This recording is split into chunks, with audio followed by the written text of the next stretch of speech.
Hi friends, welcome to ఇంటి వంట.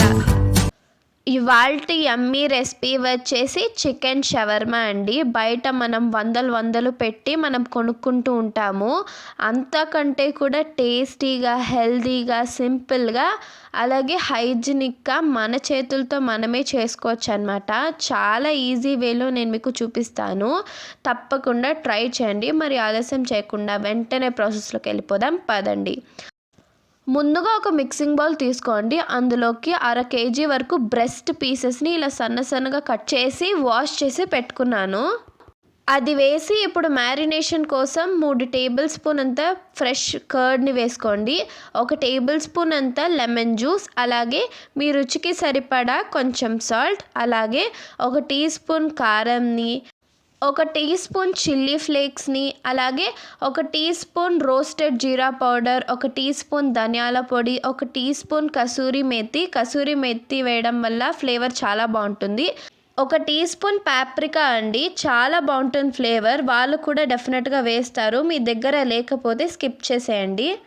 ఇప్పుడు 1 టీ స్పూన్ గరం మసాలాని, అలాగే కొంచెం చిటికెడంతా ఆరెంజ్ ఫుడ్ కలర్ వేస్తున్నానండి, మంచి కలర్ కోసం. ఇప్పుడు 1 టేబుల్ స్పూన్ అంతా ఫైన్గా గ్రేట్ చేసి పెట్టుకున్న గార్లిక్ అండి, తప్పకుండా వేయండి, ఫ్లేవర్ చాలా బాగుంటుంది. అలాగే 2 టేబుల్ స్పూన్ అంత నూనెని వేసి బాగా మిక్స్ చేసుకోవాలన్నమాట, మసాలాలు బాగా పట్టే విధంగా. ఇప్పుడు దీన్ని మూత పెట్టి ఒక అరగంట సేపు మ్యారినేట్ చేసుకోవాలి. అప్పుడే ముక్కలు చాలా టెండర్గా తయారవుతాయి. ఆలోపు ఒక బౌల్ తీసుకోండి. 3 లేదా 4 టేబుల్ స్పూన్ అంత మయోనీస్ని, 2 టేబుల్ స్పూన్ అంత కర్డ్ని వేసుకోండి. 2 టేబుల్ స్పూన్ అంత నువ్వుల్ని, 1 టేబుల్ స్పూన్ నిమ్మరసాన్ని, అలాగే 1/4 టీ స్పూన్ అంత ఆరిగానో వేసుకోండి మంచి ఫ్లేవర్ కోసం. అలాగే 1/4 టీ స్పూన్ అంత మిరియాల పొడిని, రుచికి సరిపడా సాల్ట్ని, అలాగే 2 టేబుల్ స్పూన్ అంత ఆయిల్ని వేసుకోండి. దాంతో పాటుగా 5 లేదా 6 తెల్లగడ్డపాయల్ని, 1 టీ స్పూన్ వెనిగర్ని వేసుకొని స్మూత్ పేస్ట్ లాగా గ్రైండ్ చేసుకోవాలి. గ్రైండ్ చేసుకున్న తర్వాత మన షవర్మా సాస్ అనేది రెడీ అయిపోతుంది అన్నమాట. ఇప్పుడు స్టవ్ ఆన్ చేసుకొని ఒక కడాయి పెట్టుకోండి. అందులోకి 3 టేబుల్ స్పూన్ అంత ఆయిల్ని వేసుకొని, ఆయిల్ వేడెక్కాక మనం ఇందాక మ్యారినేట్ చేసి పెట్టుకున్న చికెన్ని వేసుకొని బాగా ఫ్రై చేసుకోవాలన్నమాట. ఆ తర్వాత మూత పెట్టి ఒక 10 నుంచి 15 నిమిషాల వరకు బాగా కుక్ చేసుకోవాలన్నమాట. మధ్యలో కలుపుతూ ఉండండి, లేకపోతే మాడిపోతుంది.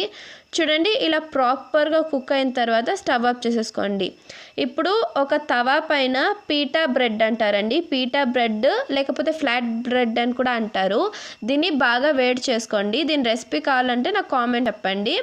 ఇప్పుడు దీన్ని 2 వైపులు బాగా కాల్చుకోవాలన్నమాట.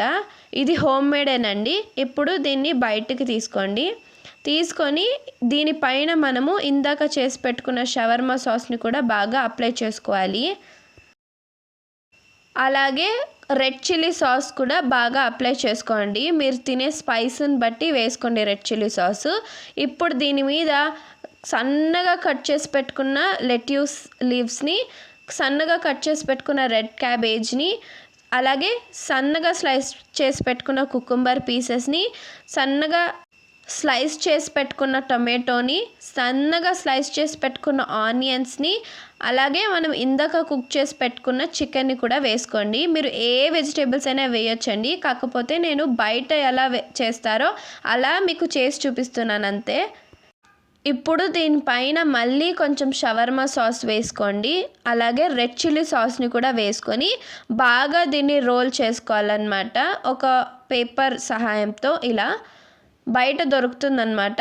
ఆ తర్వాత సర్వ్ చేసుకోవడమే, అంతే అన్నమాట. చాలా ఈజీగా చేసుకోవచ్చు. మీరు కూడా తప్పకుండా ట్రై చేసి ఎలా ఉందో కామెంట్ సెక్షన్లో డెఫినెట్గా చెప్పండి.